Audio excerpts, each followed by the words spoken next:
오늘은 자산보다도 더 유명한 춘추시대를 대표하는 유명한 재상을 공자가 평가하고 있는 공야장편 16장을 보겠습니다. 자왈, 안평중, 선여인교, 구이경지. 공자께서 말씀하셨다. 안평중은 사람과 잘 사귀는구나. 오래 사귈수록 오히려 공경하니. 안평중의 유명세에 비해서 공자 말씀이 좀 짧은데요.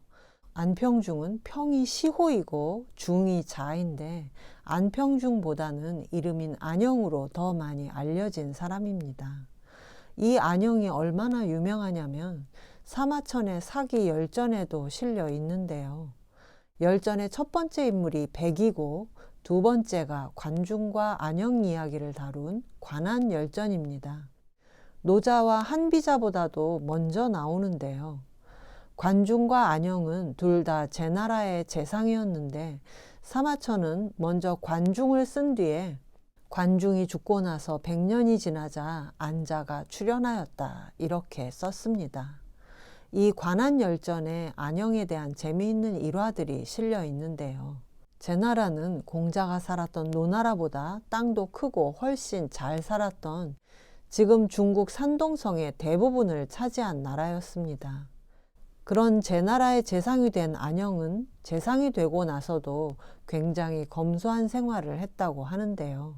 어느 날 마부의 부인이 문틈으로 안영과 자기 남편이 출근하는 모습을 우연히 보게 됐습니다. 그런데 재상의 마차를 보는 남편의 모습이 마치 천군 만마를 이끄는 대장군처럼 의기양양했다는 겁니다. 최고 정치인을 모시는 운전기사의 위세를 그 부인이 본 건데요. 그날 밤 부인은 남편에게 심각한 표정으로 헤어지자는 말을 꺼냈습니다. 이유는 안자, 즉 안 선생님은 키가 6자도 못 되지만 재상이면서도 그 자세가 겸손해서 저절로 그 앞에서 몸이 조아려지는데 당신은 키가 8척이지만 남의 마부 노릇이나 하면서 그토록 기세등등한 모습을 보니 부끄럽다고 했는데요.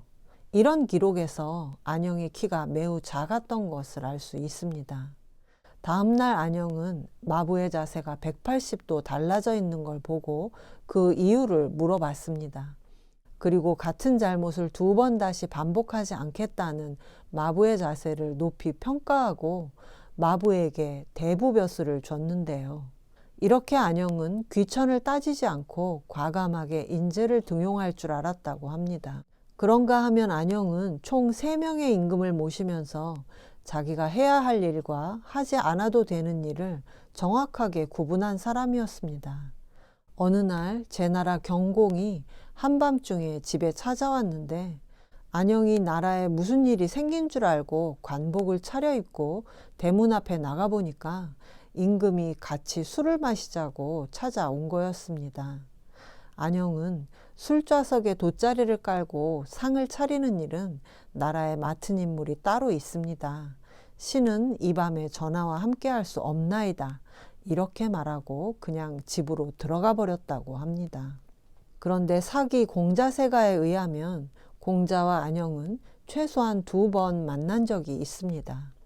첫 번째 만남은 공자가 약 35세 때 공자가 제나라에 유학을 가서 제나라 음악을 공부한 적이 있는데 예학의 나라인 노나라에서 거구의 젊은 현인이 왔다는 이야기를 들은 경공이 공자를 불러서 만났습니다.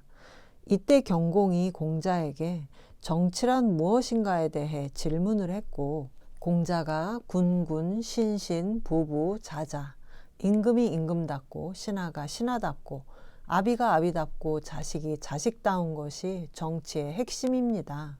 이렇게 대답했는데요. 제나라가 선진국이지만 도덕적으로 기강이 무너져 있다는 것을 지적한 겁니다. 며칠 후에 경공이 공자를 불러서 다시 정치에 대해 묻자 공자가 이번에는 정제, 절제, 정치의 근본은 재물을 절약하는 데 있다. 이렇게 대답했습니다.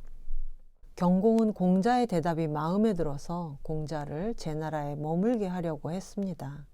그래서 니게에 있는 땅을 주고 공자를 대부로 임명하려고 했는데 대부는 직접 다스리는 영토를 가질 수 있었기 때문에 공자가 평생 원했던 벼슬이었습니다. 그런데 이때 안영이 나서서 강력하게 반대를 했습니다.